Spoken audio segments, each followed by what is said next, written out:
There are places where the fabric of our perceived reality grows thin. In these borderlands, the reassuring hum of modern life fades into an older, deeper silence. These locations exist off the edges of our maps, but resonate within the human soul. It might be a stretch of ancient forest, where the trees stand too close together, blotting out the sun and leaving the floor in a perpetual state of twilight. It could be a remote, mist-shrouded hillside, where great stones, older than memory, rise from the earth like the bones of forgotten giants. Or it might be the edge of a lonely moor at dusk, when the fading light plays tricks on the eye, and the wind moving through the heather seems to whisper a name you almost recognize. In these places, the veil between what exists and what might exist feels fragile. The air grows heavy with an unspoken presence. The silence holds a watchful quality, a palpable feeling that you have crossed an invisible threshold. You leave the safety of the human world behind and step into the territory of something else. This world runs parallel to our own, a kingdom hidden in plain sight. For millennia, those who lived on the edges of these places understood they shared the land with an unseen nation, a civilization of beings possessed of a terrifying and powerful intelligence. To survive, humanity learned to observe their laws and respect their boundaries. Speaking their name aloud risked attracting their attention. Instead, our ancestors referred to them with caution, with reverence, and with a carefully chosen title that served as both a description and a plea. They called them the good neighbors, the people of peace, the Gentry, or in the hills of Scotland, simply the wee folk. These titles functioned as diplomatic armor, a desperate attempt to appease a power that remained ancient, unpredictable, and utterly indifferent to human morality. Naming them summoned them, and summoning them gambled with your soul. These names, passed down in hushed tones from one generation to the next, act as a fragile shield. They defend against a power that defies the binary of good and evil, standing instead as primordial, intelligent, and profoundly alien to our own. This power dwells in the hollow hills and the shimmering air. This is the power of the Fae, the fair folk, the beings we now call fairies. The word itself now conjures images of gentle sprites with gossamer wings, benevolent guardians of the garden who dance on dewdrops. However, this modern image represents a taming, a profound misunderstanding of the original terror. The stories our ancestors told served as field guides to survival in a world saturated with a magic that could bless or blight with equal ease. We must ask, who are these beings truly? They might be the memory of fallen gods from a forgotten age. They might be the vengeful spirits of the land itself, or they might be something else entirely, a civilization that has watched humanity from the shadows, operating by a set of rules so ancient that to break them invites absolute ruin. To find the answer, we must part the veil of mist and memory and step into their world. Before the written word, we had memory. Before history, we had myth. The stories of gods and ancient kings functioned as the deepest records of a world that once was. To find the first and most powerful identity of the fair folk, we must travel to the Emerald Isle, to Ireland, where the mythology of a conquered pantheon still echoes in the landscape.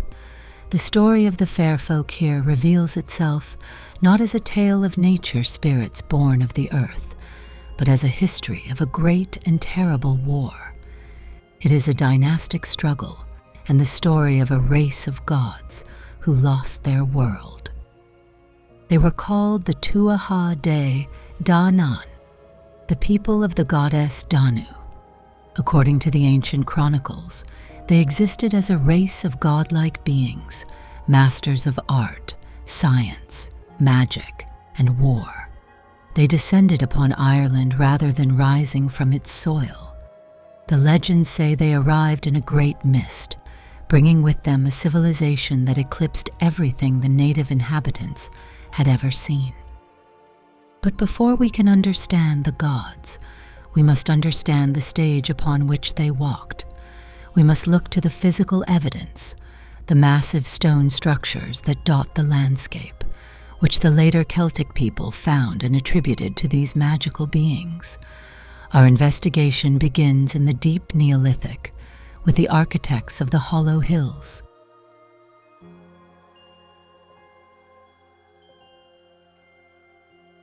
Long before the Celts arrived on the shores of Ireland, a different people inhabited the land. These people, whose true names remain lost to the silence of prehistory, possessed a sophisticated understanding of engineering, astronomy, and social organization. We call them the Neolithic mound builders. Between 3200 BCE and 2500 BCE, they constructed massive megalithic monuments across the Irish landscape. The most famous of these, located in the Boyne Valley, is Newgrange, known in Irish as Seelie and Unseelie, or the Fairy Mound of the Brew. These structures stand as the physical foundation for the fairy mythos. When the later Celtic cultures arrived, they found these colossal mounds already ancient, looming over the landscape like artificial mountains. Lacking the written history of the builders, the Celts interpreted these structures through the lens of their own theology. They viewed the mounds not merely as tombs, but as portals. The Irish word for these mounds is She. Over time, the word for the place became the word for the inhabitants. The Aos Sí, or people of the mounds, became the primary Gaelic term for the fairies. The connection between the fairies and these ancient monuments relies on physical reality. The mounds exist as hollow hills. Inside Newgrange, a 60-foot stone passageway leads to a central cruciform chamber, buried beneath thousands of tons of earth and stone. To the ancient mind, and indeed to the modern observer, this represents a literal underworld. It creates a space that exists within the earth, but remains separate from it. A dry, cool, echo-filled chamber where the laws of the outside world seem to suspend. The sophistication of these hollow hills challenges the notion of primitive origins. The builders oriented Seelie and Unseelie with absolute precision to the winter solstice.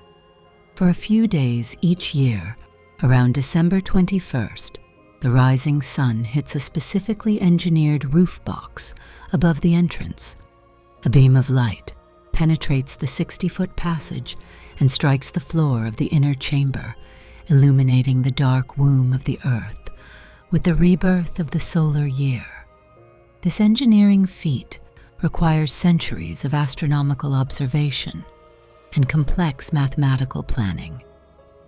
For the incoming Celtic population, this display of light and stone signaled the work of gods.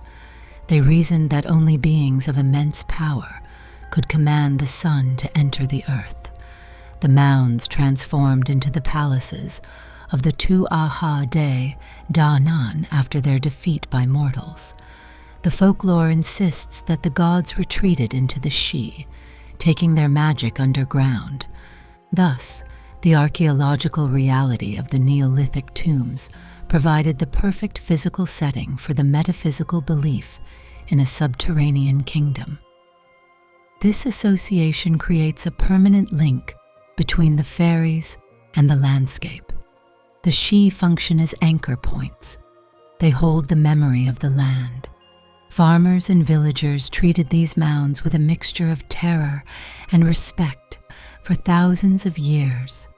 Disturbing a fairy fort or a mound meant inviting disaster. This taboo protected countless archaeological sites from destruction, as the fear of the Aos Sí proved stronger than the greed for land or stone. The exterior of these mounds often features megalithic art, spirals, chevrons, and lozenges carved into the great curbstones. To the uninitiated, these appear as abstract decoration. To the believer in the Aos Sí, they act as wards, maps, or perhaps a language of magic that predates the alphabet. The triple spiral, or triskelé, found at the entrance of Newgrange, recurs throughout Celtic mythology, representing the three realms of land, sea, and sky, or the cycle of life, death, and rebirth. The persistence of these structures ensured the persistence of the belief. You cannot dismiss a myth when its house stands in the middle of your field. The physical presence of the Sidhe demanded an explanation. The explanation the ancients settled upon was that a powerful race lived inside them. This belief solidified the idea that the fairies were not immaterial spirits floating in the ether, but physical beings with physical homes. They occupied a tangible territory that humans could touch, measure, and accidentally trespass upon. We see here the roots of the fair folk grounded in stone. The mystery begins not with a fairy tale, but with a construction project of immense scale. The people who built these mounds vanished, but their architecture remained to house the gods of the future. The transition from a Neolithic tomb to a fairy palace represents a continuity of sanctity. The place remains holy, only the name of the resident changes. This reverence for the Sidhe shaped the physical geography of Ireland. Even today you can find fields where the plough swerves to avoid a small overgrown hillock. These fairy forts, often the remains of ring forts or older burial mounds, stand as islands of wildness in a sea of agriculture. The farmers who avoided them understood a fundamental rule: the land belongs to the Aos Sí, and humans are merely tenants. The survival of these monuments through the Christianization of Ireland stands as a testament to the power of this belief. While the church built monasteries and claimed the souls of the people, the mounds claimed their fear and their respect. The priests might control Sunday morning, but the Sidhe controlled the long, dark winter nights. The two belief systems coexisted, with the hollow hills serving as the cathedrals of the older faith. Thus, the architects of the hollow hills established the first principle of fairy lore: proximity. They are not in heaven, they are here, under our feet, behind the stone, just across the field. The Sidhe locks the supernatural into the physical landscape, making the impossible an undeniable neighbor. The identity of the Aos Sí draws deeply from the well of ancestral memory. Before the elaborate mythology of the Tuatha Dé Danann crystallized, the mounds functioned as repositories for the dead. The Neolithic people placed the cremated remains and bones of their community inside these stone chambers. Over millennia, the specific identities of these dead individuals faded, merging into a collective consciousness of the ancestors. This collective ancestral spirit gradually evolved into the concept of the local earth spirits. The logic follows a clear path. The dead go into the mound. The mound is the home of the spirits. Therefore, the spirits and the dead share a fundamental essence. In many Gaelic traditions, the line between a ghost and a fairy remains porous. Both entities belong to the other world. Both can bring warnings or doom. The banshee, literally translates to woman of the fairy mound, yet her primary function serves as a herald of death, linking the fairy world explicitly to the mortal end of life. We must recognize the mound as a dual-purpose vessel. It serves simultaneously as a tomb and a womb. The crouched fetal position of many prehistoric burials suggests an expectation of rebirth. The mound receives the dead and incubates them. In the popular imagination, the beings that emerge from this incubation are the fair folk, entities that possess the wisdom of the dead and the vitality of the earth. Archaeological excavations at sites like the Mound of the Hostages at Tara reveal evidence of repeated ritual activity long after the initial burials. The living return to these sites to feast and make offerings. These actions established a contract of reciprocity. The living provided sustenance and remembrance.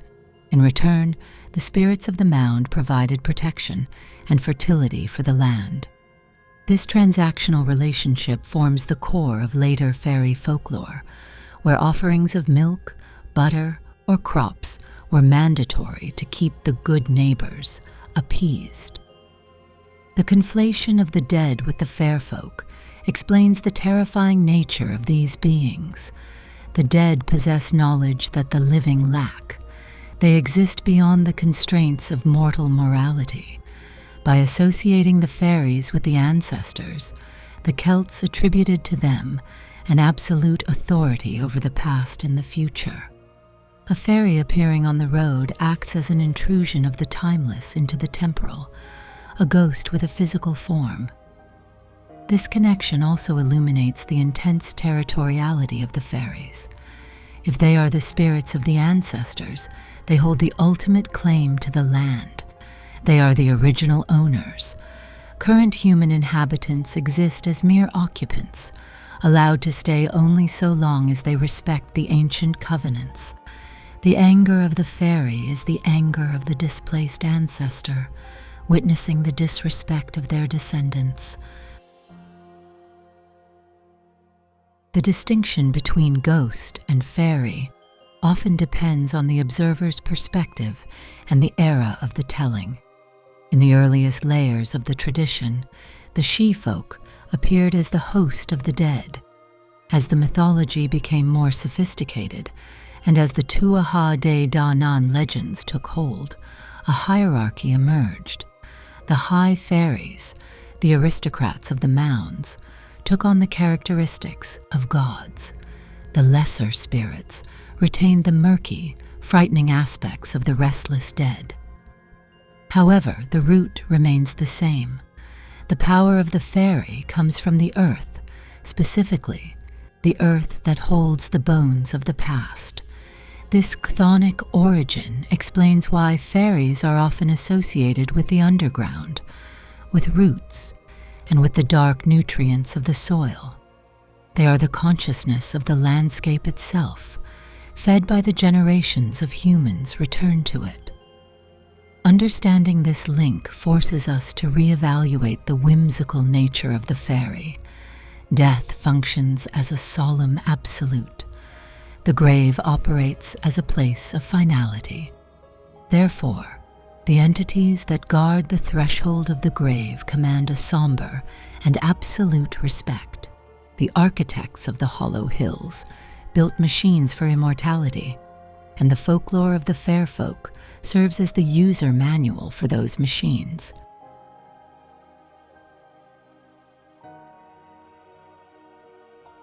To understand the specific character of the Irish gods, we must turn to the Lebor Gabála Érenn, or the Book of Invasions. This medieval collection of poems and narratives serves as the pseudo-history of Ireland, detailing the successive waves of people who conquered the island. It presents the Tuatha Dé Danann not as spirits indigenous to the soil, but as invaders.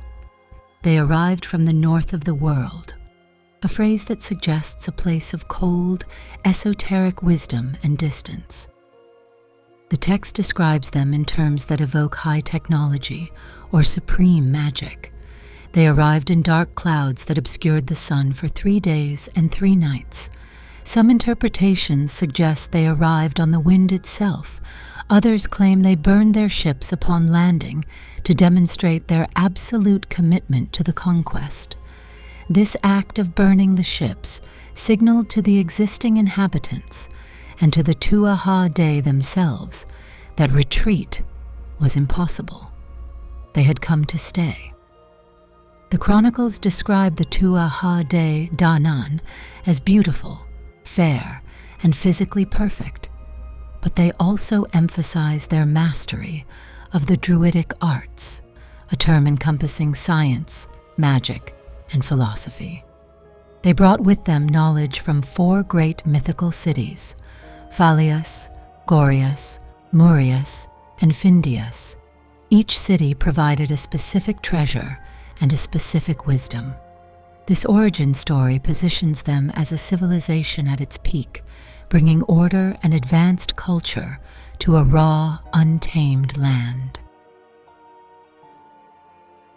The distinction between the Tuatha Dé and the nature spirits discussed in the previous chapter is crucial.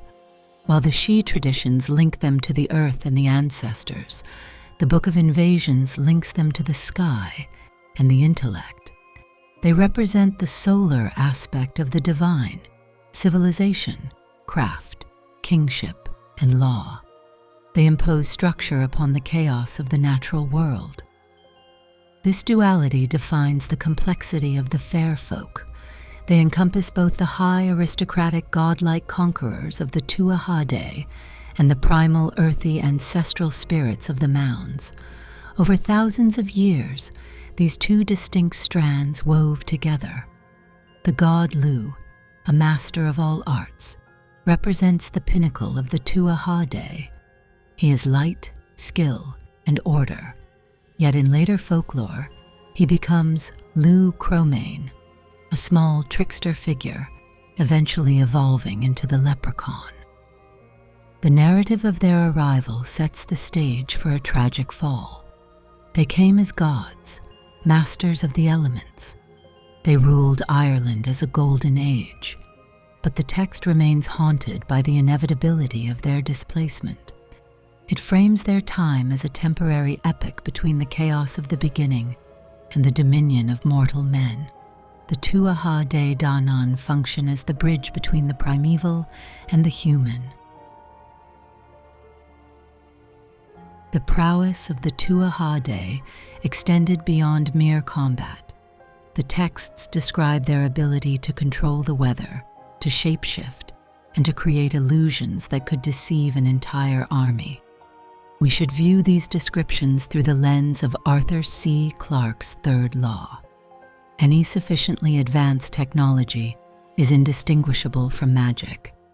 To the Bronze Age scribes recording these oral traditions, the superior tactical and metallurgical skills of an invading force would appear supernatural. However, we must also consider the psychological aspect. The Tuatha Dé weaponized perception. They understood that power resides as much in the mind of the observer as in the sword of the conqueror. Their magic mist that hid them from enemies might represent a mastery of stealth and terrain, or a more esoteric ability to cloud the minds of their opponents. They established a hierarchy of skills. In their society, the artist and the craftsman held equal rank with the warrior. A king could be deposed if he became physically blemished, as physical perfection mirrored the spiritual rectitude required to maintain the fertility of the land. This obsession with wholeness and order put them on a collision course with the chaotic forces already resident in Ireland, the Fomorians. The Tuatha Dé Danann represent the ideal of the good neighbors in their most regal form. They are the Gentry because they established a court, a code of law, and a standard of beauty. When a peasant in the 19th century referred to the noble folk, they invoked the memory of this golden age. Yet this nobility carried a sharp edge. The Tuatha Dé were proud, easily offended, and capable of devastating violence when insulted. Their arrival was an act of colonization. They took Ireland by force. This foundational violence sits at the heart of the fairy myth.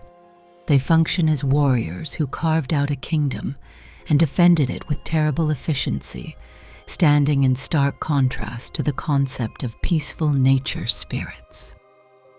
The Book of Invasions thus provides the historical justification for the fear of the fairies. It describes a race that is superior to humanity in every metric, stronger, faster, more beautiful, and more intelligent.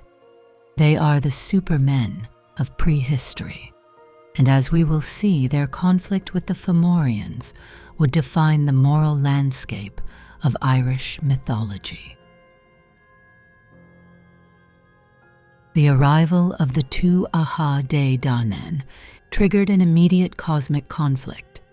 Ireland already hosted a power, a race known as the Fomorians.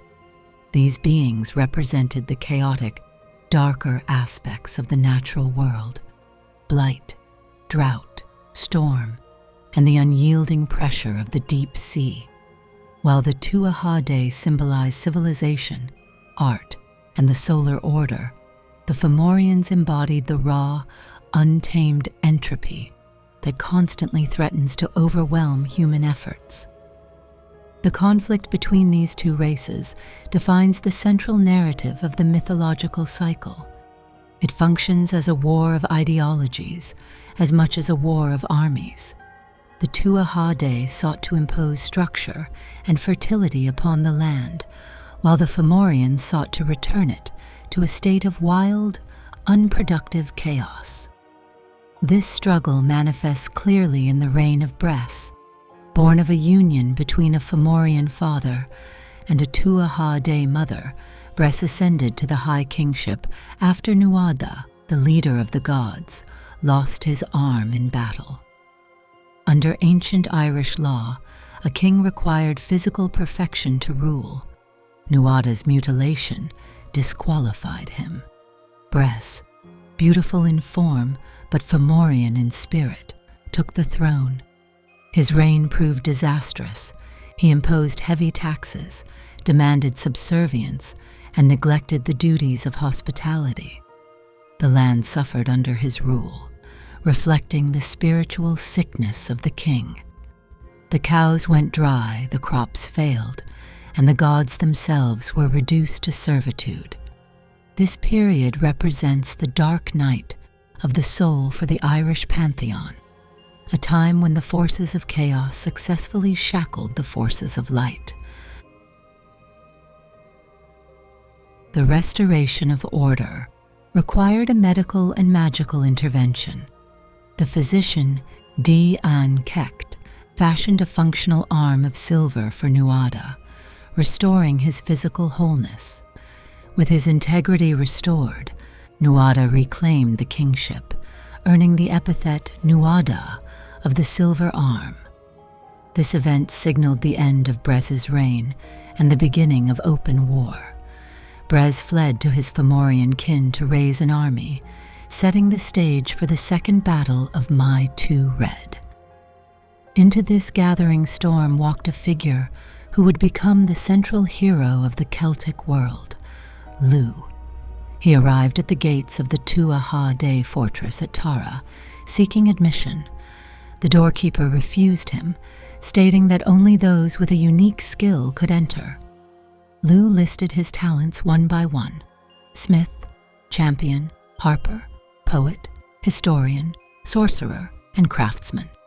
For every skill Lugh named, the doorkeeper replied that they already had a master of that art.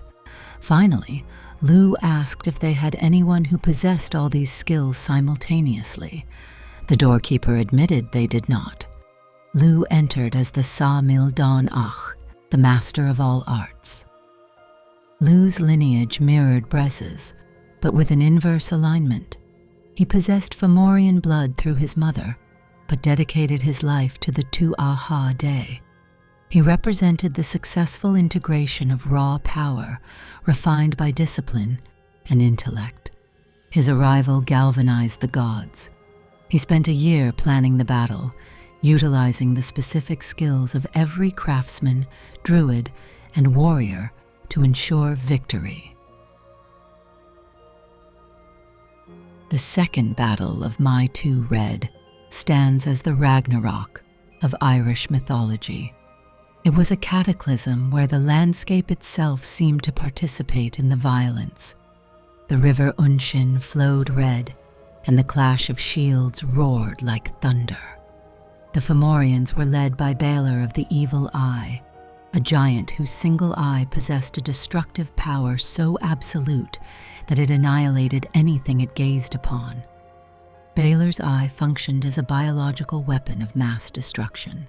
Its eyelid was so heavy that 4 attendants had to use hooks to pry it open. The battle claimed high prices on both sides. Nuada of the Silver Arm fell to Balor's gaze, marking the death of the old order. But as Balor prepared to turn his eye upon the rest of the army, Lu stepped forward. He did not engage in a contest of brute strength. Instead, he used a sling, a weapon of distance and precision. Lu cast a Teind stone, a hardened concrete ball, with lethal accuracy. The stone struck Balor's eye, driving the globe backward through his head. The destructive beam, now reversed, incinerated the Fomorian army standing behind their leader. This moment symbolizes the triumph of skill over raw, mindless destruction. Lu, the master of arts, defeated the embodiment of entropy through a calculated strike. The Fomorians broke and fled, driven into the sea. This victory secured the sovereignty of the Tuatha Dé Danann over Ireland. They had won the land through the right of conquest and the proof of their superior magic. However, the victory contained the seeds of future sorrow. The Morrigan, the Phantom Queen and goddess of war, prophesied the eventual end of the world immediately following the triumph. She described a time when summer will be without flowers, cows will be without milk, and women will be without shame. This prophecy grounds the Tuatha Dé in a cyclical reality. They won the war, but they could not defeat time itself. The war also established the relationship between the gods and the agriculture of the island. In exchange for his life, the captured Brez revealed the secrets of plowing, sowing, and reaping. This detail is critical. It implies that the Tuatha Dé, despite their magical prowess, lacked the fundamental knowledge of the earth that the Fomorians possessed. By extracting this knowledge, the Tuatha Dé completed their mastery. They combined the solar order of the sky with the agricultural fertility of the soil. The war for sovereignty thus explains the dual nature of the Irish landscape. It is a place of incredible beauty and fertility, but also a place where the weather can turn deadly in an instant. Although defeated, the Fomorians endured. They remain in the crashing waves, the blight on the potato, and the howling winter wind. The Tuatha Dé hold them at bay, but the tension remains eternal. This mythological history serves a vital social function. It legitimizes the structure of Celtic society. It teaches that a king must be physically whole and spiritually generous. It teaches that intelligence and skill overcome brute force. And most importantly, it asserts that the land itself requires constant defense. The Tuatha Dé Danann emerged from the Battle of Mag Tuired as the undisputed masters of Ireland. They established their courts in the Great Mounds, at Newgrange, at Noath, at Tara. They divided the island among themselves, creating the geography of the fairy faith. Every hill, Every river and every cave gained a patron deity. As we move forward to examine their specific tools of power, remember this context. These are not gifts found by chance. They are weapons of war, instruments of rule brought from the alien cities of the north to enforce a new reality upon the earth. The fair folk began as the conquering folk. The supremacy of the Tuatha Dé Danann rested on their possession of 4 hallowed artifacts brought from their 4 distinct cities of origin. These 4 treasures serve as the prototypes for the magical objects that litter Arthurian legend and later European folklore. They represent the 4 pillars of rightful rule: legitimacy, martial power, justice, and abundance. The first treasure, from the city of Fairies, is the Lee of Fall, the Stone of Destiny. Placed at Tara, the spiritual capital of Ireland, this stone functioned as the ultimate test of kingship. It possessed a voice. When a rightful high king stood upon it, the stone let out a terrifying scream that could be heard across the entire island. This acoustic validation removed human error from the selection process. The land itself, through the stone, chose the king. The Leophile still stands at Tara today, a tangible link to this mythological past. It represents the concept of the sacred center. It grounds the ethereal power of the gods into the bedrock of the island. By establishing the stone, the Tuatha Dé asserted that their rule was not merely a political arrangement, but a geological fact. The second treasure, from the city of Gorius, is the Spear of Lu. This weapon embodied the unstoppable nature of the Tuatha Dé in battle. The legends describe the spear as possessing a bloodlust of its own. It lived. To keep it from spontaneously destroying the hall or killing those around it, the spear required constant sedation. The gods kept its head submerged in a cauldron, filled with a sleeping draught made of poppy seeds or, in some tellings, blood to slake its thirst. This artifact introduces the concept of the sentient weapon, a trope that echoes through history to the lightsabers and stormbringers of modern fantasy. But in the Gaelic context, it serves as a warning. The Spear of Lu represents military power that is difficult to control. It constantly seeks release. It asserts that violence, once created, possesses a momentum of its own. When Lu drew the spear in battle, victory became inevitable. It promised death to anyone it struck. It symbolized the solar fire, focused, penetrating, and overwhelmingly destructive. In the hands of the champion, it became the lightning bolt that cleared the path for civilization. The third treasure, from the city of Findias, is the Sword of Nuada, known as the Cleave Sul Ish, or the Sword of Light. This blade operated on a principle of absolute finality. Once drawn from its sheath, no one could escape it, and no one could resist it. It glows with a bright light, earning it the association with the sun and lightning, much like the spear.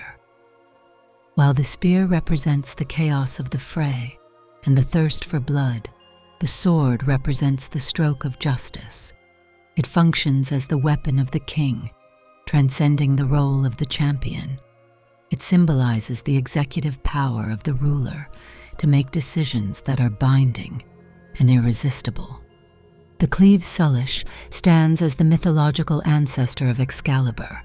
It connects the right to rule with the power to enforce that rule. The sword validates the king's judgment.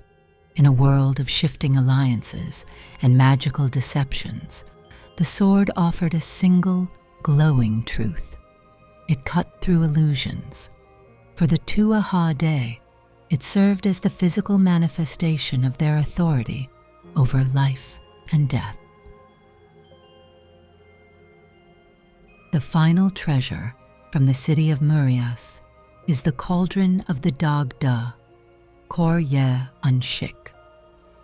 The Dag Da, whose name means the good god, good in the sense of proficient or all-capable, possessed a vessel that could never be emptied. No company ever went away from it unsatisfied. It provided unlimited food, symbolizing the inexhaustible fertility of the earth under the proper rule of the gods. The cauldron serves a dual function in Celtic mythology. It is a vessel of regeneration as well as sustenance. Later legends speak of cauldrons that could restore life to dead warriors. It represents the feminine principle of the womb and the earth, balancing the phallic martial nature of the spear and sword. It grounds the Tuatha Dé as providers, not just conquerors. These four treasures, the stone, the spear, the sword, and the cauldron, create a complete system of sovereignty. They cover the validation of the leader, the defense of the realm, the enforcement of law, and the nourishment of the people. They also correspond to the four suits of the tarot: pentacles, wands, swords, and cups, reinforcing the idea that this mythology encodes a deep, structural understanding of human society and the cosmos. The loss or hiding of these treasures marks the decline of the gods. As the Tuatha Dé Danann retreated into the hollow hills, they took these artifacts with them. The legends say the Lia File remains at Tara, but silent. The sword and spear lie hidden in the armories of the Sidhe. The cauldron bubbles in the Otherworld feasts, inaccessible to mortals. This withdrawal of the hallows signifies the disenchantment of the surface world. When the gods left, they took the absolute certainty of truth and abundance with them.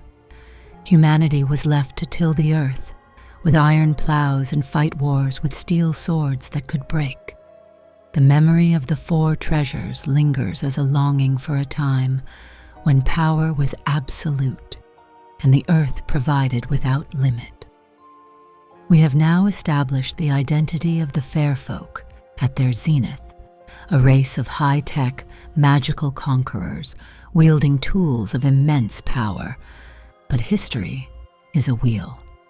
Just as they displaced the Fomorians, a new wave was coming for them, a wave of mortal men, bringing with them a new magic that would force the gods underground.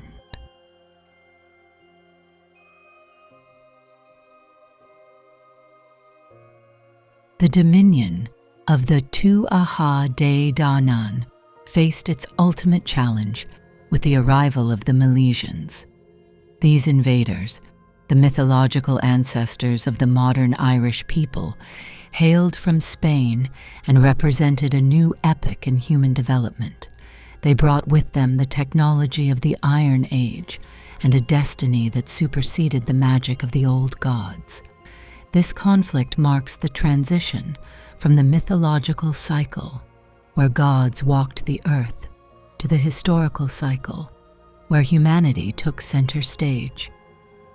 The Tuatha Dé responded to this threat with their characteristic mastery of illusion. As the Milesian fleet approached the coast, the druids of the Tuatha Dé cast a powerful spell, transforming the entire island into the semblance of a hog's back. They shrouded the cliffs and beaches in a magical mist, making the land impossible to target or navigate. This defense demonstrates their reliance on perception manipulation. They sought to defeat the invasion by removing the battlefield from existence. However, the Milesians possessed their own spiritual power. Their arrival symbolizes the friction between the old magic of nature and the new magic of human will. They refused to turn back. They circled the misty barrier, searching for a breach, driven by a prophecy that promised them this island as their final home. The clash that followed played out as a battle of frequencies, the chaotic, fluid magic of the gods crashing against the rigid, iron-willed determination of men. The breakthrough came through the power of poetry. The Milesian bard and judge Amergin countered the druidic storm with a composition known as the Song of Amergin. He spoke directly to the spirit of the land, asserting his identity with the elements. He proclaimed, "I am the wind which breathes upon this sea. I am the wave of the ocean. I am the murmur of the billows." By identifying himself with the elemental forces, Amergin wrested control of the weather from the Tuatha Dé. This moment signifies a profound theological shift. The Tuatha Dé commanded the elements as external masters. Amergin commanded them by asserting that the human spirit contains the universe within itself. His incantation shattered the magical mist. The land materialized, solid and vulnerable. The Milesians landed at the Kenmare River, bringing their iron weapons onto the sacred soil. The use of poetry as a weapon emphasizes the Celtic belief in the power of the spoken word. In this culture, a satirist could blister a king's face with a rhyme, and a poet could calm a storm with a verse. The defeat of the Tuatha Dé began not with a sword stroke, but with a sentence. The fair folk found themselves outmaneuvered on the plane of magic before the physical war even commenced. As the Milesians marched toward Tara, they encountered the three queens of the Tuatha Dé Danann, Banva, Folu, and Érenn. Each goddess asked that the island be named after her. Amergin promised Érenn that her name would become the primary name of the island forever. In exchange, Érenn granted the Milesians the prosperity of the land. This pact cemented the name Érenn and established a permanent link between the sovereignty of the nation and the memory of the goddess. This encounter reveals the transactional nature of the conquest. The Milesians gained the soil, but they acknowledged the spiritual ownership of the Tuatha Dé. By naming the island after the goddess, they admitted that the land retained the character of the old pantheon. We see here the beginning of the fairy tale logic. The human world exists, but it wears the name and carries the blessing, or curse, of the Otherworld. The queens also delivered a prophecy. They foretold that the Milesians would rule, but that their rule would be fraught with conflict and division. This curse ensured that the victory of humanity would come at a high price. The Tuatha Dé accepted their displacement, but they embedded a thorn in the side of the victors. They surrendered the surface, but they retained the power to influence the destiny of those who walked upon it. The final military confrontation took place at Taltu. The Tuatha Dé Danann, led by their three kings, met the Milesian army in open combat. Despite their magical prowess, the gods fell. The iron of the Milesians proved superior to the bronze and magic of the Tuatha Dé. 3 kings and 3 queens lay dead on the field. The survivors retreated. This defeat forces us to reconsider the nature of these gods. They were mortal enough to die by the sword. They bled. They lost. This vulnerability suggests that the Tuatha Dé represent a very human aristocracy, perhaps a memory of a real Bronze Age priesthood or ruling class displaced by Iron Age invaders. The myth elevates them to divinity, but the narrative keeps them grounded in the grim reality of war and death. The Battle of Taltu marks the disenchantment of the world. the visible rule of the gods ended. The kingship passed to mortal men who aged, sickened, and died without returning. However, the Tuatha Dé refused to vanish into history. Instead, they executed a strategic retreat that would redefine the spiritual geography of Ireland for the next 3,000 years. The survivors of the battle gathered to decide their fate. They faced a choice: flee the island entirely or find a way to coexist with the conquerors. They chose the latter. They invoked their mastery of the druidic mist one last time, not to hide the island, but to hide themselves. This decision creates the central tension of Irish folklore. The defeated party did not leave. They went underground. This proximity ensures that the conflict never truly ends. It merely changes form. The open war of spears transformed into a silent war of taboos, rituals, and abductions. The Milesians won the day, but they found themselves sharing their house with a resentful and powerful ghost. Following their defeat, the Tuatha Dé Danann entered into negotiations with the Milesians. The Great Council, led by the Dagda, agreed to a partition of the world. This agreement, known as the Great Settlement, assigned the surface of Ireland to the Milesians. To the Tuatha Dé, it assigned the portion of the world that lay below. We must understand below in a metaphysical sense. They did not merely move into caves. They claimed the Sídhe, the ancient mounds and fairy forts, as their sovereign territory. These locations acted as anchor points for a dimension that overlaps with our own. By stepping into the mound, they stepped out of mortal time and into the other world. This partition effectively split Ireland into two concurrent realities: the physical Ireland, subject to weather, time, and death, belongs to humanity. The spiritual Ireland, a land of eternal youth and abundance, belongs to the Tuatha Dé. The treaty established a vertical border. We walk on the roof of their kingdom. Every step a human takes on Irish soil presses down upon the ceiling of a god's palace. To secure their privacy, the sea god Manannán mac Lir bestowed upon the Tuatha Dé the Fé Fiada. This cloak of concealment, or magic mist, rendered them invisible to mortal eyes. It allowed them to walk the surface world unseen. They could observe the Milesians, influence their lives, and travel their roads, all while remaining completely undetectable. The Fé Fiada explains the elusive nature of the fairy encounter. They exist here, now, in this room or that field. The mist functions as a perceptual filter.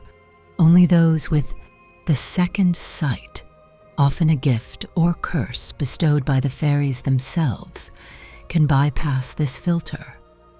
For the rest of humanity, the Tuatha Dé became the invisible people. Manannán also instituted the Feast of Goibniu. This magical feast provided the Tuatha Dé with an elixir that warded off age and death. This solidified their immortality. While the humans above aged and died, the people below remained eternally young, frozen in the perfection of their golden age.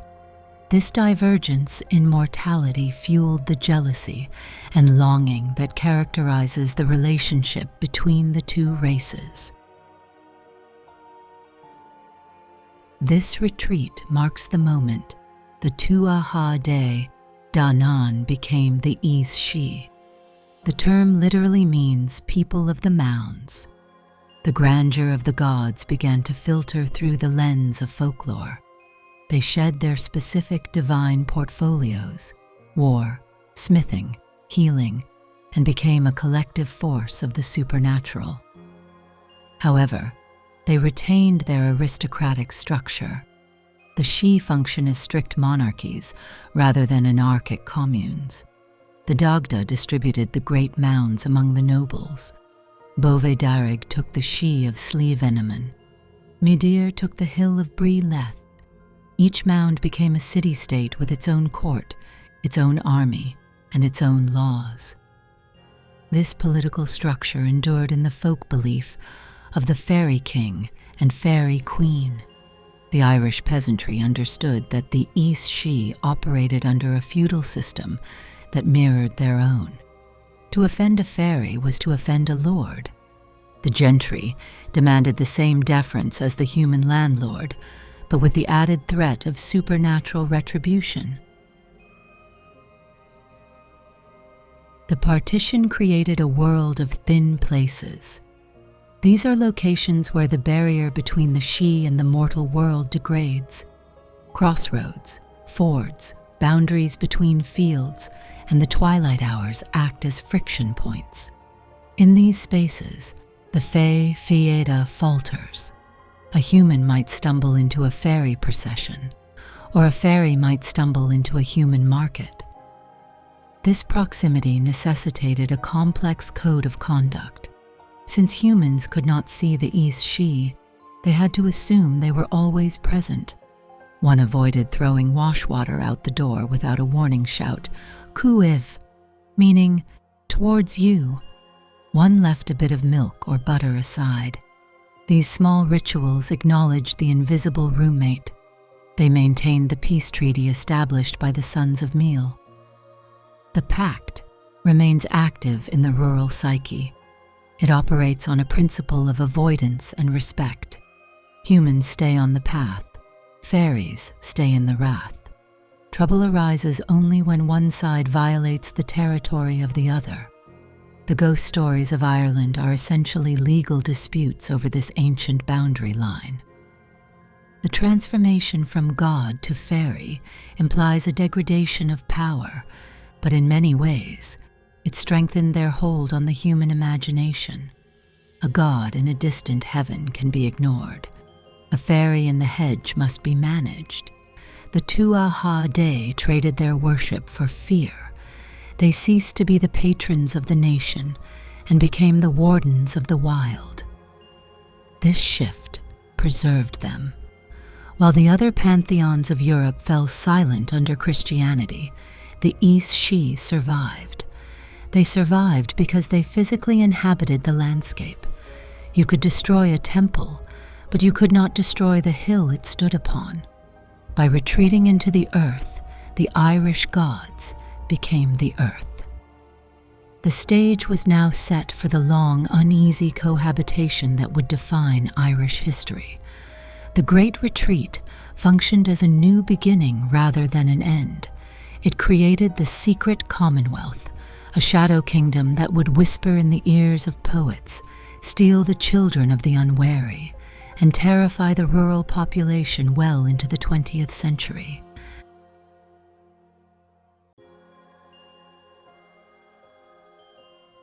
The realm of the Aos Sí operates on laws of physics that diverge sharply from our own. The most terrifying and consistent of these laws concerns the nature of time. In the other world, time behaves as a viscous, fluid entity. It does not march in a straight line. It pools and eddies. A visitor to the Sidhe steps out of the solar calendar and into a state of eternal now. The classic case study for this phenomenon is the story of Oisin and Tir na Nog, the land of youth. Oisin, a warrior of the Fianna, traveled to the other world with the fairy Ní of. He spent what he perceived to be 3 years in bliss, hunting and feasting. When he returned to Ireland to visit his kin, he discovered that 300 years had passed. His friends were long dead, their castles fallen to ruin. This narrative encodes a specific warning. Contact with the Aos Sí dislocates a human from their temporal context. The fairy time flows at a slower rate relative to mortal time. This relativity, predating Einstein by a millennium, suggests that the other world vibrates at a different frequency. To exist, there is to preserve one's youth, but the cost is the loss of one's history. We find this temporal distortion repeated in the fairy dance motif. A fiddler returning from a wedding hears music from a mound. He steps inside to play a tune for the dancers. He plays for one night.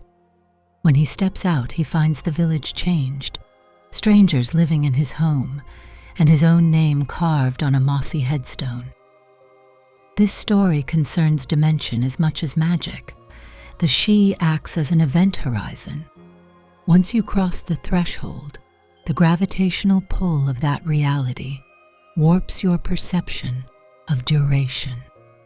The music of the Aos Sí induces a trance state that suspends biological aging. The horror lies in the return. The accumulated time of the mortal world crashes down upon the traveler the moment they cross back. Oisin fell from his horse, touched the soil of Ireland, and 3 centuries of age withered him in a single second. The elasticity of time renders the fair folk profoundly dangerous, even when they intend kindness. They might invite a human to tea, believing it to be a brief interlude, while the human's entire family ages and dies waiting for their return. It highlights the fundamental incompatibility of our worlds. We are creatures of the clock. They are creatures of the eternal. Modern researchers of the alien abduction phenomenon often note the missing time syndrome. Abductees report being gone for hours but finding days have passed, or vice versa. The parallels with the Aos Sí are undeniable. Both phenomena involve small, non-human entities, a shift in environment, spaceship mound, and a distortion of time. This suggests that we are dealing with a consistent human experience of the other. Whether we label it folklore or ufology, the core mechanism remains the same. The entity exists outside our temporal stream. Contact with it disrupts the observer's timeline. The Tuatha Dé Danann, living in their hollow hills, effectively live in cryopreservation. They watch the centuries pass like drifting clouds. This perspective explains their patience and their detachment. To a being that lives forever, a human life is as fleeting as a mayfly's. Our urgent tragedies are, to them, barely a blink of the eye. This temporal disconnect also serves as a weapon. The Aos Sí can curse a family line, knowing they will be there to watch the curse ripen over 5 generations. They play the long game. A slight against a fairy today might result in a crop failure for your great-grandson. We must view the Sidhe as time capsules. They preserve the customs, the dress, and the language of the era in which they retreated. The fair folk are often described wearing archaic clothing, medieval tunics or Victorian finery, depending on when the observer's culture crystallized the image. They are the living past, haunting the present. The metaphysics of the Otherworld establishes that the danger of the fairy encompasses existential erasure alongside physical injury. To step into their world is to step out of your own story. You become a footnote in their eternity. While the distortion of time presents a passive danger, the economic structure of the Otherworld presents an active threat. We must dismantle the idea that the Aos Sí abduct humans solely out of loneliness or a desire for company. A darker motivation exists, encoded in the oldest ballads and legends of the Scottish borders. This motivation is the Teind, or the Teind to hell. According to the lore, the fairy kingdom maintains its power and immortality through a pact with the underworld, specifically with the dominion of hell. This pact requires a regular payment. The Ballad of Tam Lin, dating back to at least the 16th century, explicitly states the terms of this contract. The titular character, a knight trapped by the Queen of Fairies, explains, "And pleasant is the fairy land, but an eerie tale to tell. At the end of 7 years, we pay a Teind to hell." This revelation fundamentally alters our understanding of the fairy hierarchy. It positions the good neighbors as vassals to a higher, darker power. Every 7 years, they must sacrifice a living soul to the pit to maintain their own exemption from death. The Teind operates as a cosmic tax.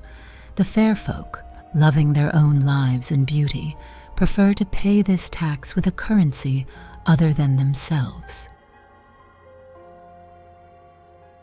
This necessity drives the abduction phenomenon. When fairies steal a human child or a handsome youth, they often intend to use them as a stock or substitute. The mortal becomes the sacrificial lamb. By offering a baptized human soul to the devil, the fairies satisfy the Teind while keeping their own ranks intact. Tam Lin fears his own time is up because he is full of flesh and blood, making him a prime candidate for the sacrifice. We see here a parasitic relationship. The Aos Sí harvest humanity. They view us as a resource, a cattle stock to be raided when the tax collector comes. This explains their preference for the healthy, the beautiful, and the young. The tithe to hell demands quality. A sickly or elderly offering might be rejected, endangering the fairies themselves. This economic reality strips away the romance of the fairy bride or the chosen one. To be chosen by the fairies often means being chosen for the slaughter. It transforms the beautiful courts of the Sidhe into holding pens for the damned. The glamour and the feasting serve to fatten the calf before the 7-year cycle concludes. Beyond the Teind, there lies a theory that the Aos Sí suffer from a slow, entropic fading. As beings of the twilight, they lack the robust, raw vitality of the solar world. They envy the blood and heat of mortality. Their interest in human lovers, wet nurses, and hurling players stems from a biological imperative to infuse their thinning bloodlines with fresh, mortal vigor. This vitality deficit hypothesis suggests that their immortality is stagnant. They exist, but they do not truly live in the dynamic sense.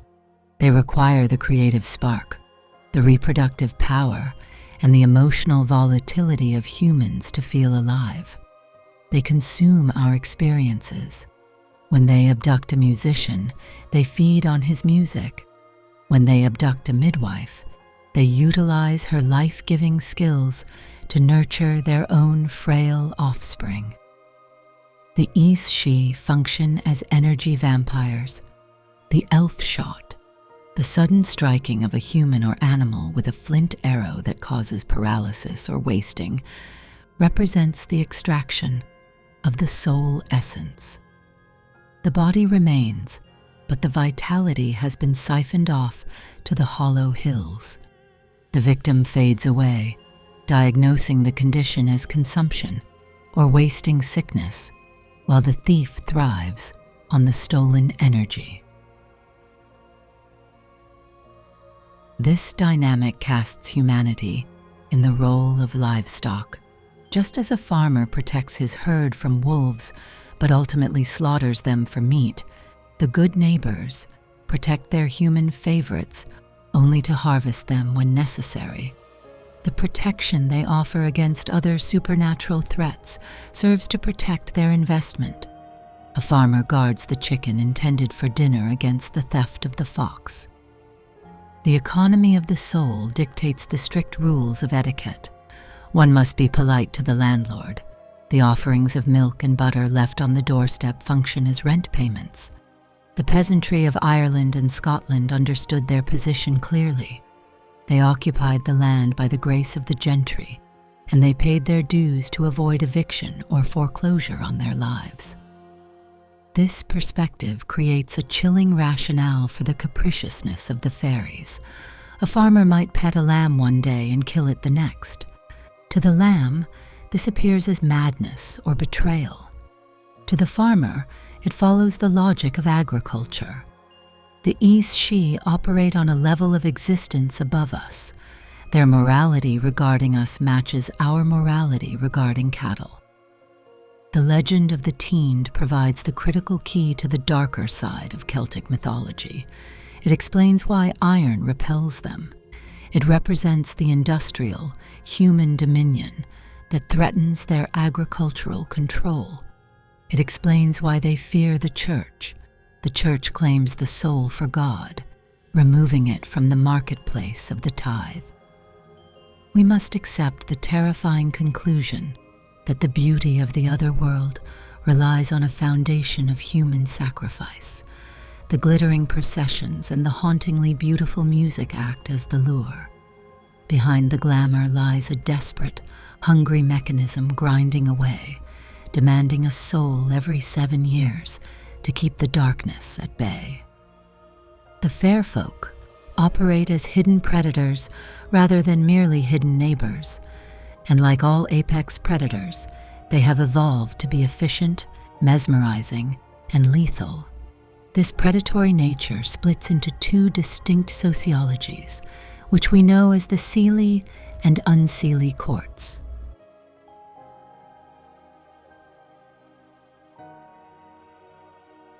The hidden kingdom divides itself along a fault line of temperament and season.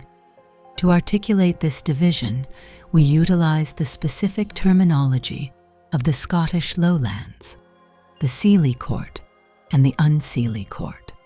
Although Irish folklore groups these entities under the broader umbrella of the Dé Danann, this Scottish framework perfectly categorizes the universal duality of the Gaelic Otherworld. The word Seelie stems from the Old English Selig, meaning blessed, happy, or fortunate. However, we must apply this definition with extreme caution. Blessed in this context denotes their state of grace and beauty rather than implying benevolence toward humanity.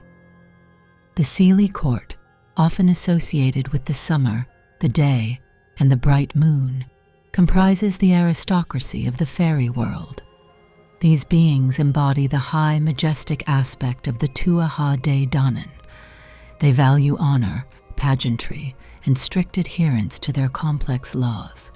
They ride in grand processions known as the Raid, moving through the landscape with bells ringing and banners flying. They offer a conditional benevolence. The Seelie Court interacts with humanity through a framework of strict reciprocity. If a human treats them with the proper respect, follows the old protocols, and offers the correct tributes, the Seelie fairies often respond with favors. They might bless the crops, cure a sickness, or gift a poor family with a pot of gold.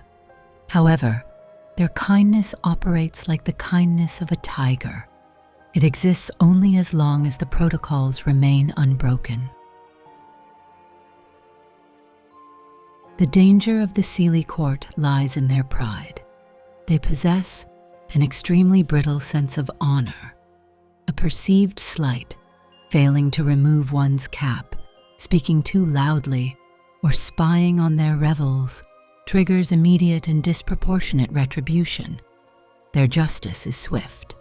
The same fairy who grants a boon one day might strike a man blind the next for a minor infraction of etiquette. We must understand the Seelie Court as the embodiment of order. But this is an alien order, a blue and orange morality that operates orthogonally to human concepts of good and evil. They follow the rules absolutely, and they expect humans to know those rules intuitively. the Seelie Court punishes ignorance of the law as strictly as willful transgression. They often act as the arbiters of human behavior. Folklore abounds with stories of the Seelie fairies punishing the lazy, the messy, or the miserly. They pinch the servants who leave the hearth untidy and reward the industrious spinner. In this role, they function as the supernatural enforcers of social norms, a police force that watches from the shadows of the house. The most subtle danger of the Seelie Court is their attractiveness. They use beauty as a trap. Their music, their appearance, and their promises of eternal youth appeal to the deepest human desires. Those who follow the Seelie Court into the hollow hills often do so willingly, seduced by the glamour. They mistake the blessed court for heaven. However, once inside, the human becomes a pet or a curiosity. The Seelie fairies delight in human art and performance. They kidnap pipers to play at their parties and midwives to nurse their children because they value human skill. They appreciate us in the same way a collector appreciates a rare butterfly, pinned behind glass, preserved forever, but stripped of all agency. The Seelie Court represents the light of the Otherworld, but it is the cold, hard light of a diamond. It shines with a brilliance that remains devoid of warmth. It stands in direct contrast to the brutal, chaotic darkness of their counterparts, the Unseelie Court. If the Seelie Court represents the indifferent aristocracy, the Unseelie Court represents the active malevolence of the dark. They are the unholy or unblessed host. Associated with the winter, the night, and the waning moon, these beings exist to spread entropy and suffering. They require no provocation to attack. Their nature compels them to harm. The Unseelie Court serves as a catch-all term for the darker, more solitary and monstrous entities of Gaelic folklore. They include the Slua, the host of the unforgiven dead.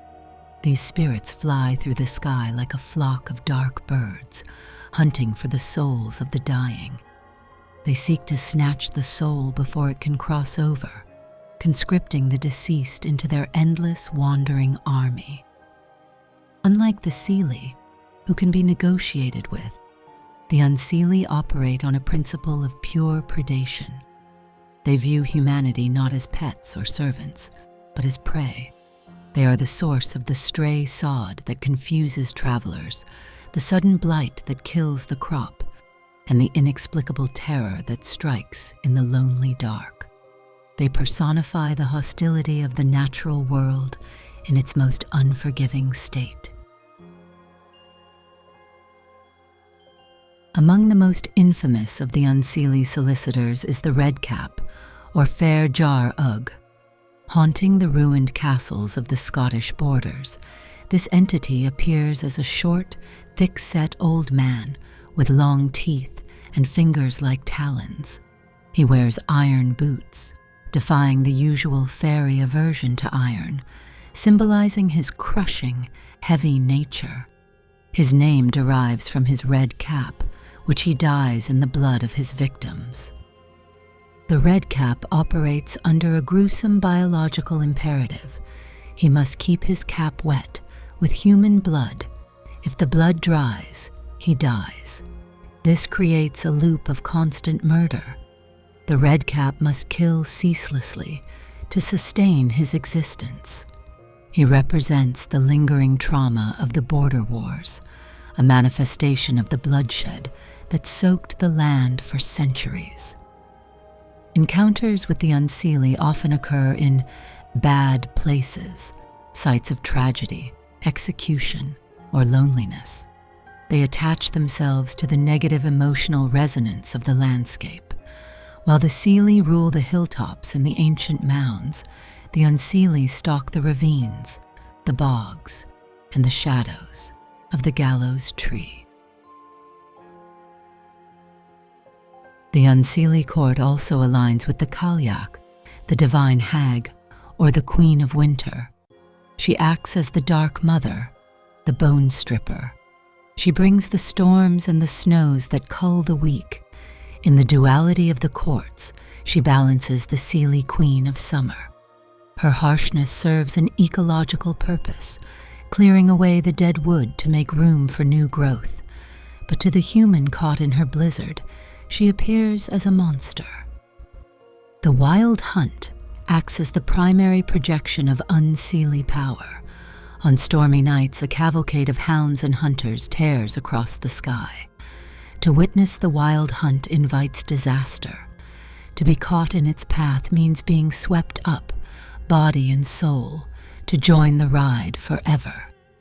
The hunt represents the chaotic, kinetic energy of the storm, a force that sweeps up everything in its path without discrimination. This dichotomy of Seelie and Unseelie completes the psychological map of the fair folk. They encompass a spectrum ranging from the Tinkerbell archetype to the Goblin archetype. They are a complex society reflecting the complex nature of reality itself, the beautiful day and the terrifying night, the fertile summer and the killing winter. We must recognize that the Unseelie fairies often serve as the agents of the Teind. While the Seelie might capture a human for love or entertainment, the Unseelie capture humans to pay the debt to hell. They function as the press gangs of the Otherworld. Their cruelty serves the survival of the entire species. The existence of the Unseelie Court removes the safety protocols from fairy dealings. You might offer the correct greeting, but if you meet an Unseelie entity, the rules of courtesy may not apply. They might kill you simply because it is their nature, just as a viper bites, because it is a viper. This reality forced our ancestors to develop a strict set of defenses. Lacking the assurance of divine mercy, they placed their reliance on the physics of magic. This brings us to the immutable laws of contact, and the one substance the fair folk cannot endure.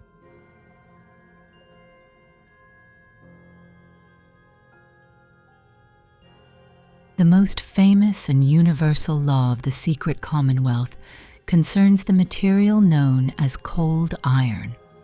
Throughout Celtic folklore, and indeed across European mythology, iron functions as the ultimate countermeasure against the Aos Sí. This aversion stems from a deep historical memory. The arrival of the Iron Age Celts displaced the Bronze Age cultures associated with the mound builders. Thus, the weapon of the conqueror became the bane of the conquered. In the metaphysical framework of the Otherworld, iron acts as a grounding rod. The Aos Sí exist as beings of subtle magnetic energy. Iron, with its heavy, conductive properties, disrupts their ethereal cohesion. It burns them. It creates a dead zone where their magic fails to operate. To a creature of the mist and moonlight, iron represents the cold, hard, industrial reality of the human world that suffocates them. This belief manifested in countless daily rituals: a horseshoe nailed above the door, iron horns pointing up to hold the luck, or down to pour it onto the entrant, served as an electric fence against spiritual intrusion. Parents pinned iron safety pins to a baby's clothes to prevent abduction. A knife buried in the earth at the entrance to a tent secured the space against the Sidhe. The metal itself did the work. It required no blessing, only its physical presence. Because of this taboo, the blacksmith held a unique and powerful position in rural Irish society.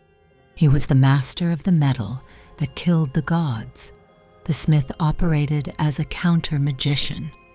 While the druid or the fairy doctor dealt with herbs and spells, the smith dealt with the singular substance that remained untouchable to the Aos Sí. Folklore credits the smith with the power to banish spirits, cure changelings, and break curses.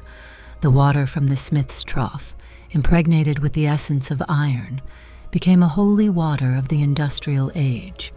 It cured warts, which were often seen as fairy marks, and protected cattle from the elf shot. The forge stood as a fortress of humanity, a place where the fires of industry kept the shadows at bay. The Iron Taboo also explains the fairy weapon of choice, the elf arrow, or flint arrowhead. The Tuatha Dé Danann, as a Bronze Age Neolithic memory, utilized stone and bronze. They rejected the new metal. This technological divergence solidified the barrier between the two worlds. One world operates on the frequency of stone and spirit. The other operates on the frequency of iron and blood. We can view this aversion as a symbol of the conflict between nature and civilization. Iron requires mining, smelting, and the destruction of the earth to create.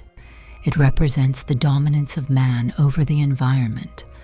The Aos Sí, as the guardians of the wild, naturally recoil from this processed wound in the earth.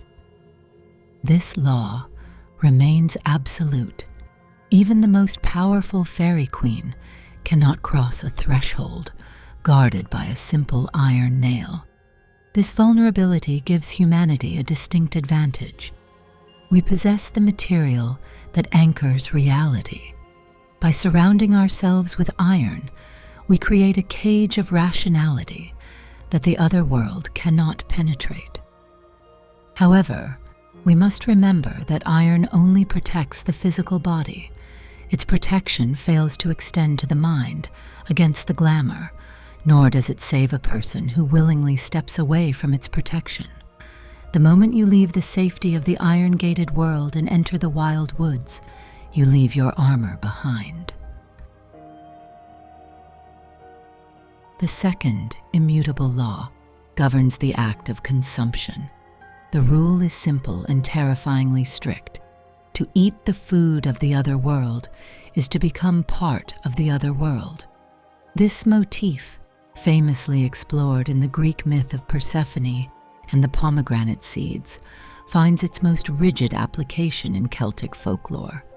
The act of eating constitutes a biological treaty. By digesting the matter of a place, you align your physical vibration with that place. Fairy food, often described as exquisite fruit, red wine, or rich cakes, acts as an ontological anchor. Once a mortal consumes it, their body changes. They lose their affinity for human food. If they return to the mortal world, they pine away, unable to draw nourishment from earthly bread. They starve to death with a full plate in front of them, because their system now demands the sustenance of the Sidhe. This law functions as a trap. The Aos Sí offer food as a test and a binding contract. They know that shared dining creates a bond of kinship. By accepting their hospitality, the mortal guest accepts their jurisdiction. The moment the wine touches the lips, the guest forfeits their right to return home. The prohibition of consumption also works in reverse. Fairies often crave the substance of human food, specifically the tuatha, or the essence, profit of the food. They steal the nutritive value of the milk or the butter, leaving the physical liquid behind, but stripping it of its power to nourish. This spiritual theft explains why a cow might produce milk that yields no butter. The Aos Sí have taken the tuatha, leaving only a hollow shell. To prevent this, farmers use specific wards. A pinch of salt, a preservative, and a symbol of incorruptibility protected the churn. Salt functions as a minor banishing agent, similar to iron. By salting the food, humans marked it as mortal territory, rendering it unpalatable or inaccessible to the Gentry. This dietary warfare highlights the distinct biology of the two races. We eat to sustain a heavy, carbon-based body. They eat to sustain a light-based, fluid form. The two diets are mutually exclusive. To mix them is to invite a crisis of identity that usually ends in the death or permanent exile of the human consumer. The advice given to every folklore protagonist remains consistent. Sew your lips shut. No matter how hungry, no matter how thirsty, you must abstain. This abstinence requires a will of iron, metaphorically. It represents the refusal to integrate. By refusing the food, the human asserts their sovereignty and their intent to leave. We see here the legalistic nature of the Aos Sí. They require the act of consumption to be voluntary. You must choose to eat it. They require your consent to bind you. This nuance transforms the fairy tale into a story about will and temptation. The trap requires a willing victim to spring it. The final law concerns the linguistic architecture of the Otherworld. In the magical thinking of the Celts, a name contains the essence of the thing named. To possess a name is to possess power over the owner. Therefore, one guards one's own name with extreme jealousy, and one speaks the names of the Aos Sí with extreme caution. Directly naming the fairies or the Sidhe risks summoning them. It acts as a beacon. Instead, the Irish developed a complex vocabulary of euphemisms. They called them Dní Maithe, the good people, or Dní Uaisle, the noble people, or the Gentry. These titles function as flattery. They operate on the hope that if you speak well of them, they will act well toward you. This diplomatic language reveals the underlying fear. One reserves flattery for tyrants, withholding it from the harmless. The terms good neighbors or mother's blessing serve as linguistic shields. They acknowledge the presence of the Aos Sí while attempting to frame the relationship as benevolent. It is a verbal bribe offered to the invisible listeners. Conversely, learning the true name of a fairy gives the mortal power over them. This trope appears in the story of Rumpelstiltskin and its many Gaelic variants. The creature remains invulnerable until its identifier is spoken. The name acts as a cryptographic key. Once spoken, it unlocks the creature's defenses and forces it to obey or vanish. This dynamic explains the fairy practice of strictly withholding their true names.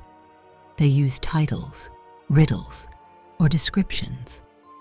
I am the wind in the reeds, or I am the king of the night. They exist in a state of anonymity to maintain their freedom. To be defined is to be confined. This law extends to the protection of the human self. When traveling in the wild places, one introduces oneself with a pseudonym. Giving your full name to a stranger on the road invites disaster. It hands them the handle to your soul. The Aos Sí can use a name to call a person out of their home, to sicken them, or to bind them to service. The power of naming underscores the psychological depth of this mythology. It recognizes that language shapes reality. By refusing to name the terror directly, the people kept it at arm's length. By using honorifics, they constructed a social contract with the supernatural. These three laws, iron, food, and names, create the boundaries of the safe world. They define the physics of the interaction. Iron grounds the body, abstinence grounds the biology, silence grounds the identity. To break any one of these laws is to dissolve the border between the human and the inhuman. As we move into the most tragic aspect of fairy lore, the Changeling, we see what happens when these defenses fail, when the iron is missing, the name is known, and the barrier is breached. The Aos Sí do not just take your luck, they take your children.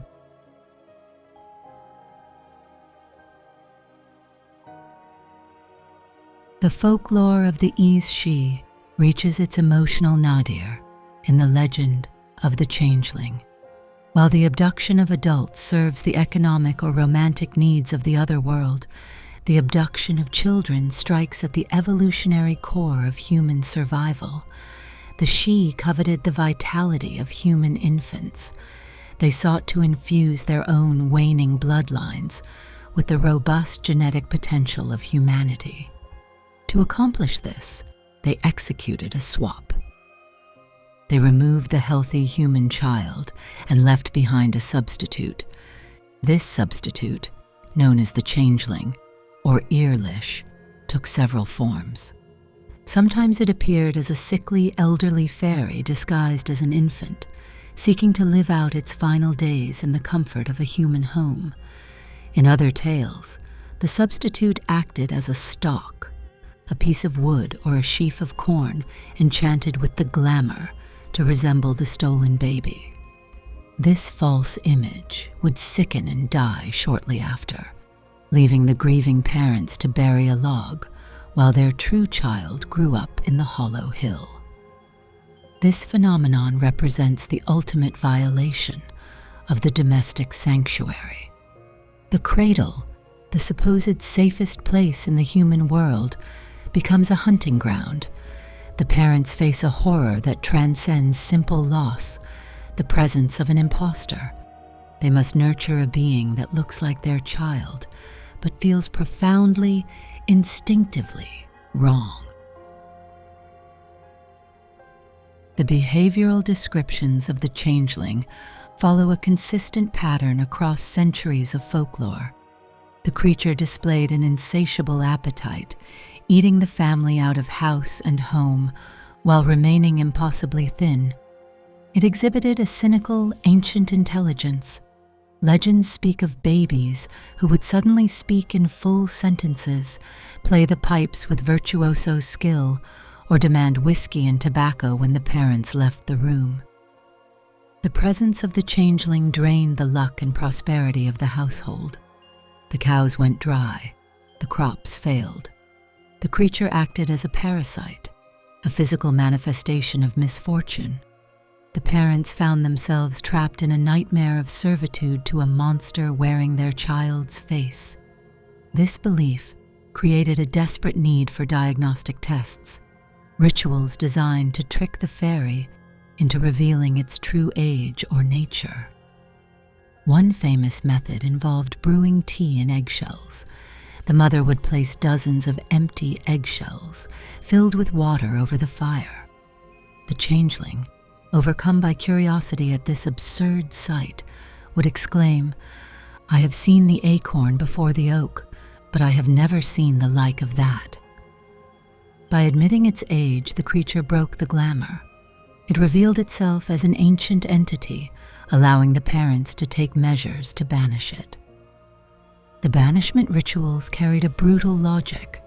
To drive away the imposter, one had to make the environment uninhabitable for it. This involved threats of fire, exposure to the elements, or the use of iron. The belief held that if the fairy parents saw their kin suffering, they would rush to rescue it and return the human child. We must view these stories as a mechanism for processing the inexplicable. They provided a framework for understanding why a happy, healthy child would suddenly change. But as we transition to the medical reality, we see how this folklore functioned as a tragic mask for biological truth. Modern medical anthropology identifies the Changeling myth as a pre-scientific explanation for congenital disorders and childhood diseases. In a world without genetics or germ theory, the sudden onset of illness required a supernatural cause. The description of the changeling aligns perfectly with several specific medical conditions. Failure to thrive serves as the primary medical correlate. An infant who stops growing, loses weight, and becomes listless fits the description of the wasting fairy child. Conditions like cystic fibrosis, celiac disease, or congenital heart defects often present these symptoms. To the rural observer, the child appeared to be consumed from within or replaced by a shrinking skeletal copy. Furthermore, the physical characteristics attributed to changelings, large heads, wizened features, and spindly limbs, correspond to conditions such as hydrocephalus, progeria, or Williams syndrome.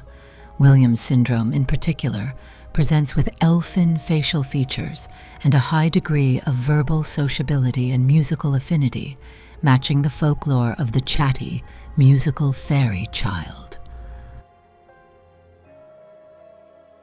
The spectrum of autism also plays a significant role in the changeling narrative. A child who develops typically for the first 2 years and then regresses, losing speech, avoiding eye contact, and displaying sensory sensitivities, presented a terrifying mystery to parents. The child they knew seemed to vanish, replaced by a distant being who operated by different rules. The changeling myth provided a logical container for this heartbreak. It offered a cause, abduction. It offered a solution, retrieval. It allowed parents to externalize the condition. They could love the memory of their stolen child while distancing themselves from the imposter in the cradle. This psychological dissociation functioned as a defense mechanism against the immense stress of raising a neurodivergent or terminally ill child in a subsistence economy. However, this defense mechanism carried a terrible cost. It dehumanized the sufferer. By defining the sick child as a thing or a monster, the folklore legitimized neglect and abuse. Trials involving exposure to cold rivers or hot shovels, intended to drive out the fairy, often resulted in the death of the vulnerable human child. The myth transformed tragedy into homicide. The danger of the changeling myth culminated in the 1895 case of Bridget Cleary, an event that shocked the British Empire and exposed the deep fault lines between modern law and ancient belief. Bridget, a 26-year-old dressmaker from County Tipperary, fell ill with what modern analysis suggests was bronchitis or pneumonia. Her condition deteriorated rapidly. Her husband, Michael Cleary, a cooper, along with her father and extended family, interpreted her illness through the lens of the she. They concluded that the real Bridget had been abducted by the fairies, who inhabited a nearby ring fort. They believed the woman in the bed, who feverishly rejected food and spoke deliriously, was a changeling, an older fairy witch left in her place. This diagnosis dictated their course of action. They initiated a series of cures designed to break the fairy magic. Over several days, they forced Bridget to drink herbal concoctions and doused her with urine, a substance believed to repel fairies. The ritual escalated. Michael Cleary demanded she answer to her name and acknowledge her husband. When her delirium prevented a satisfactory response, his conviction solidified. He believed he looked upon a monster occupying the place of his wife. On the night of March 15, 1895, the ritual reached its terminal point. Michael Cleary, convinced that fire would force the changeling to flee up the chimney and return his wife, held Bridget over the grate. In the ensuing struggle, she caught fire. Michael threw lamp oil onto her, resulting in her death. He then buried her body in a shallow grave, insisting to the neighbors that she would soon return riding a white horse from the fairy fort of Cailagranna. The subsequent trial revealed the absolute sincerity of Michael Cleary's belief. He maintained that he had killed the deceiver. The jury, comprised of local men who understood the terrifying logic of the Sidhe, convicted him of manslaughter rather than murder. They recognized his intent as a desperate, if deluded, attempt to rescue his wife. The burning of Bridget Cleary stands as a grim monument to the power of the Secret Commonwealth. It demonstrates that as late as the dawn of the 20th century, the laws of the Fairy Court superseded the laws of the Crown in the minds of the rural population.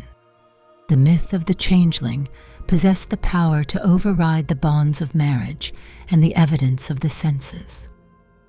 This tragedy marks the collision point between two Irelands, the Ireland of the electric telegraph and the Ireland of the bonfire. The press labeled it medieval barbarism, but it functioned as a coherent, rational action within the internal logic of the fairy faith. If one truly believes a demon has replaced a loved one, the attempt to banish the demon becomes a moral duty. Bridget Cleary became the final, high-profile victim of the Aos Sí.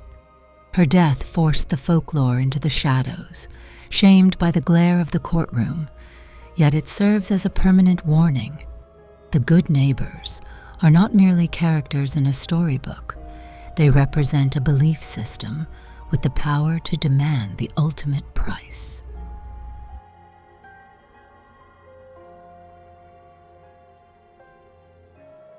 Two centuries before Bridget Cleary, a Scottish minister attempted to bring the rigors of science and theology to the study of the Aos Sí. Reverend Robert Kirk of Aberfoyle stands as the most important figure in the history of Fairy scholarship. A seventh son, believed to possess the second sight, Kirk walked the dangerous line between the pulpit and the fairy hill. In 1691, he completed his manuscript, The Secret Commonwealth of Elves, Fauns, and Fairies. This text remains the definitive field guide to the other world. Kirk rejected the notion that fairies were demons or illusions. Instead, he classified them as a distinct species, occupying a middle nature between man and angel. He described their bodies as being made of congealed air, capable of becoming visible or invisible at will. Kirk's work treated the Sidhe as a biological and sociological reality. He detailed their weapons, flint arrows, their diet, the quintessence of human food, and their habit of living in subterranean communities. He argued that the Bible's silence on the matter did not prove their non-existence, any more than its silence on the Americas proved the non-existence of the New World. He positioned the fairy kingdom as another nation, simply one that required different senses to perceive. Kirk dedicated significant portions of his text to the phenomenon of the doubleman or co-walker. He asserted that every human possesses a fairy double in the other world. This echo mimics the actions and appearance of the mortal. When a person with the second sight sees a ghost of a living person, they are actually seeing this co-walker. If the double appears early in the day, the person will linger. If it appears late, death is imminent. This concept suggests a quantum entanglement between the two realms. We exist here, but a version of us also exists there. This duality reinforces the idea that the two worlds function as reflections of each other. The Secret Commonwealth is not a separate planet. It is the lining of our own coat. Kirk's motivation for writing the book stemmed from a desire to integrate the supernatural into a rational framework. He sought to bridge the gap between the fading folklore of the Highlands and the emerging scientific inquiry of the Enlightenment. He wanted to prove that the invisible world operated by consistent laws. The irony of Robert Kirk's life lies in his death. In May 1692, 1 year after completing his manuscript, Kirk went for an evening walk on Doon Hill, a fairy mound he frequently studied. He collapsed and died. The official cause was apoplexy, a stroke and heart attack. However, the local population of Aberfoyle refused to accept this medical verdict. They believed the Aos Sí had come for him. The legend states that Kirk had revealed too much. By mapping the Secret Commonwealth, he had violated the law of secrecy. As punishment, the Queen of the Fairies abducted his soul. The body found on the hill functioned as a stock, a changeling corpse left to deceive the mourners. Kirk himself was taken alive into the hollow hill to serve as the chaplain to the fairy court. This belief persisted to the point where a rescue attempt was planned. A cousin of Kirk's reported that the minister's spectre appeared to him, pleading for help. Kirk claimed he would appear at the baptism of his posthumous child. If the cousin threw an iron knife over the apparition, the spell would break, and Kirk would return. When the day of the baptism arrived, the spectre allegedly appeared, but the cousin, paralyzed by fear, failed to throw the knife. Kirk vanished, doomed to remain a prisoner of the Sidhe forever. This tragic epilogue cements Kirk's legacy as the ultimate martyr of fairy folklore. He gave his life for his research. The story of Robert Kirk serves as a warning to all who pry too deeply into the affairs of the good neighbors. It suggests that knowledge comes with a price. He treated them as a subject of study. They treated him as a subject of the realm. Today, his grave stands in Aberfoyle, but many still believe the coffin contains only stones. The minister remains in the Secret Commonwealth, the eternal cartographer of the invisible.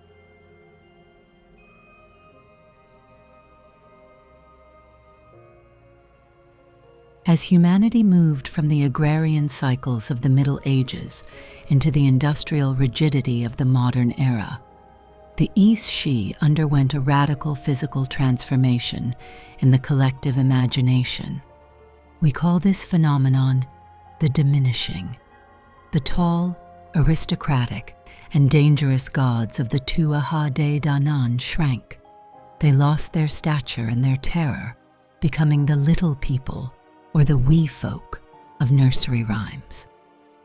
This transformation began in literature. William Shakespeare, in A Midsummer Night's Dream, presented fairies as diminutive, nature-bound sprites capable of hiding in acorn cups.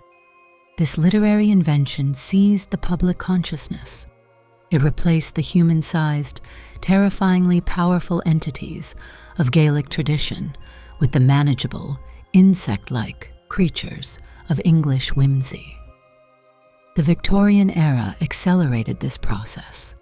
In the 19th century, as factories covered the landscape in soot and iron, urban society developed a desperate nostalgia for a lost, pastoral innocence.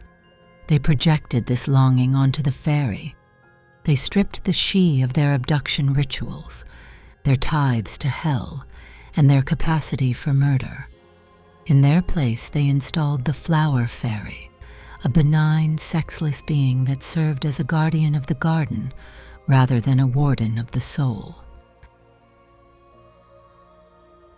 This taming served a psychological function. A society built on the supremacy of reason and machinery needed to neutralize the threat of the irrational.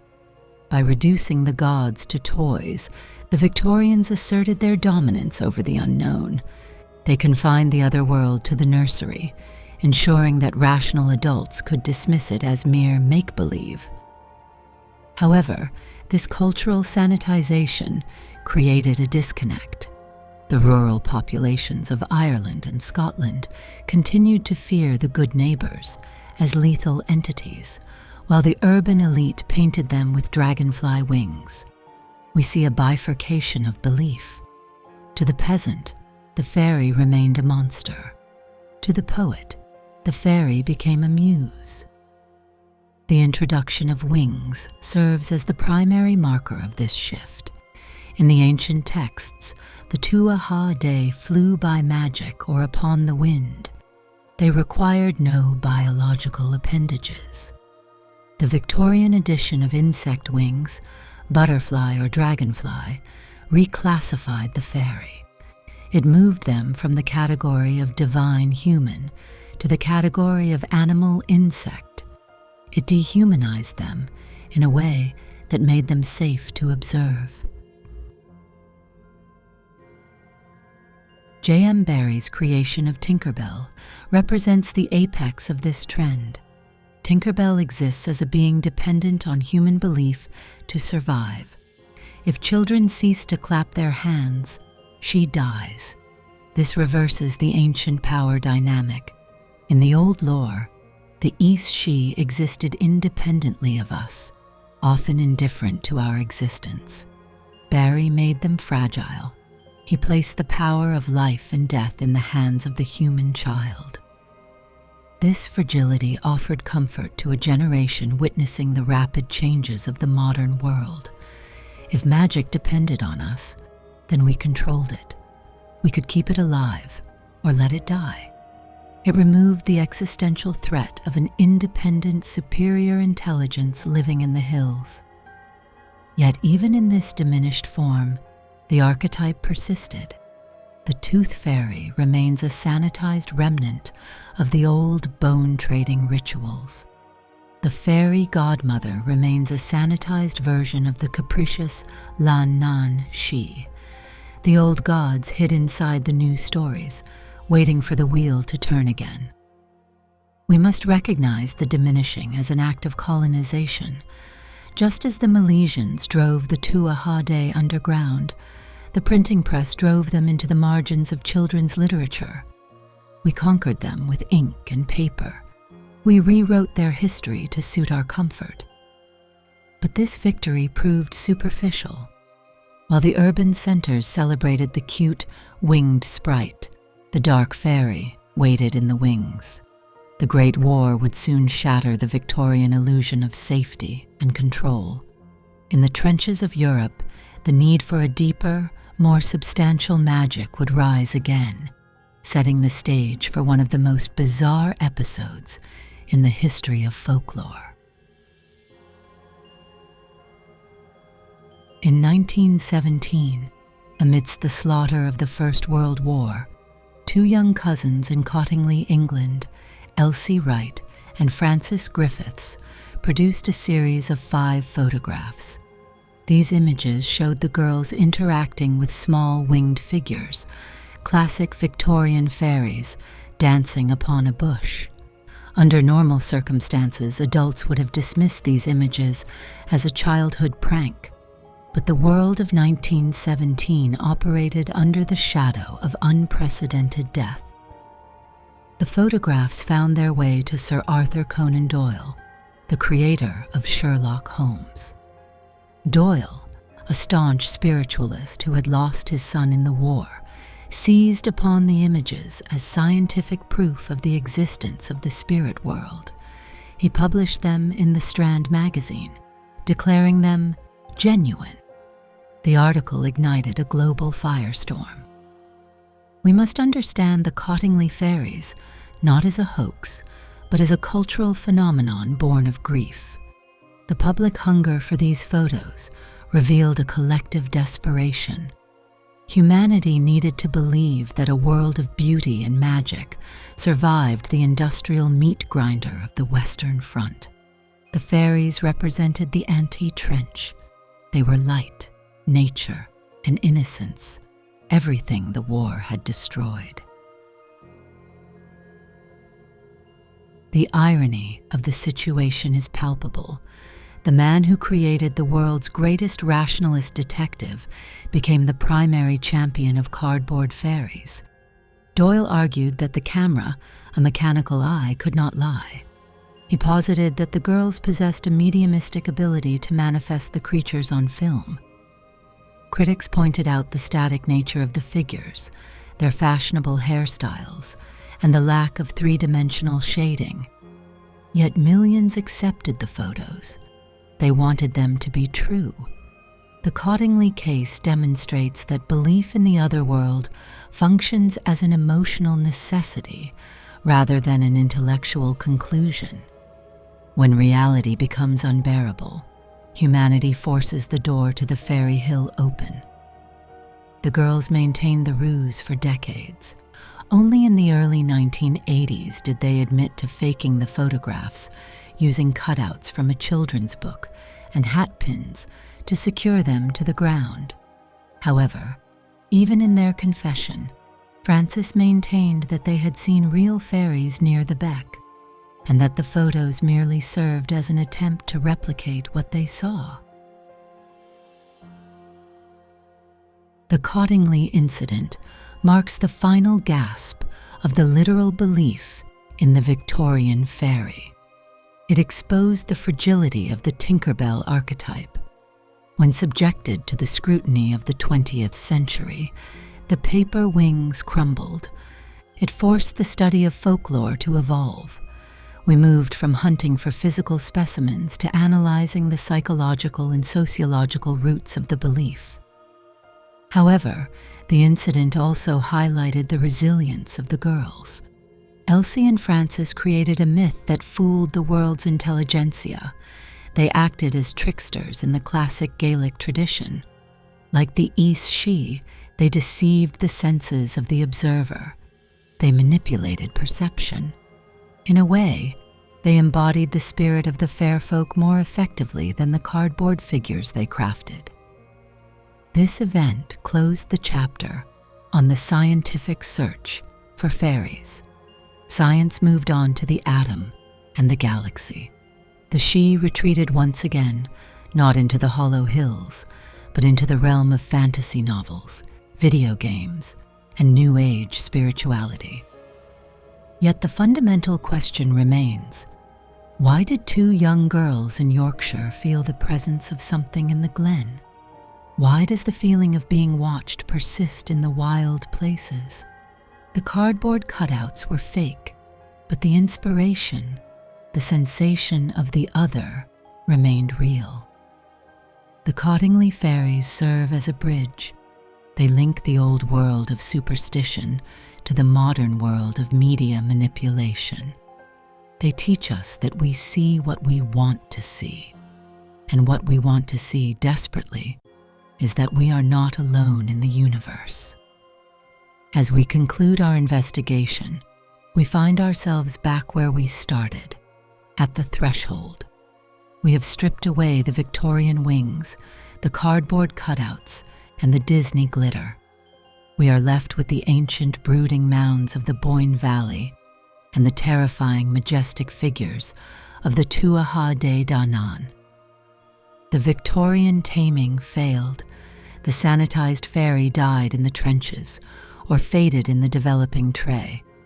But the original archetype, the dangerous, powerful, and alien neighbor, survived. It survived because it represents a truth about the human condition and our relationship with the planet.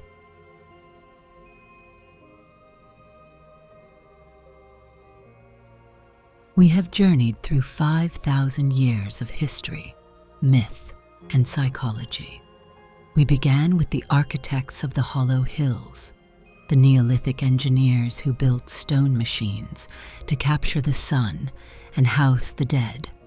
We witnessed the arrival of the Tuatha Dé Danann, the gods of art and war who brought civilization to Ireland. We watched as they fell to the iron swords of the Milesians and retreated into the Sidhe, transforming from deities into the good neighbors. We explored the strict, terrifying laws of their secret commonwealth, We saw how iron, food, and names function as the physics of the engagement. We faced the horror of the Teind to hell and the tragedy of the Changeling, realizing that these stories served as survival guides for a world fraught with unexplained loss and illness. Finally, we saw how the modern world attempted to tame this force. We saw the gods shrink into sprites to fit inside the Victorian nursery. We saw the desperate attempt to photograph them in 1917, yet through every transformation, the core essence remained. The Aos Sí endure. They endure in the language of the Irish countryside. They endure in the fairy trees that modern road crews refuse to cut down. They endure in the strange lights seen over the mounds and the sudden chills felt in the deep woods. They represent the other, the part of reality that refuses to submit to human categorization. This journey reveals that the fair folk are not a delusion to be debunked, but a relationship to be managed. They personify the wild, the ancestral, and the inexplicable. They remind us that we are tenants on this earth, not landlords. The lease we hold is temporary, and the original owners still live in the basement. The mystery of the Gaelic gods lies not in their existence, but in their persistence. Empires rise and fall, religions come and go, but the Sidhe remain. They wait in the twilight, watching us with ancient, ageless eye. In our current age of ecological crisis, the voice of the Aos Sí resonates with renewed urgency. They have always acted as the guardians of the natural order. They punish the destruction of the landscape. They blight the crops of the greedy. Perhaps we should view them today as the immune system of the planet, a mythological manifestation of the Earth's capacity to defend itself. The good neighbors demand respect. They demand that we acknowledge limits. They demand that we leave some corners of the world wild, dark, and untouched. To ignore them is to invite the unseelie winter. To respect them is to maintain the balance that allows human life to flourish alongside the wild.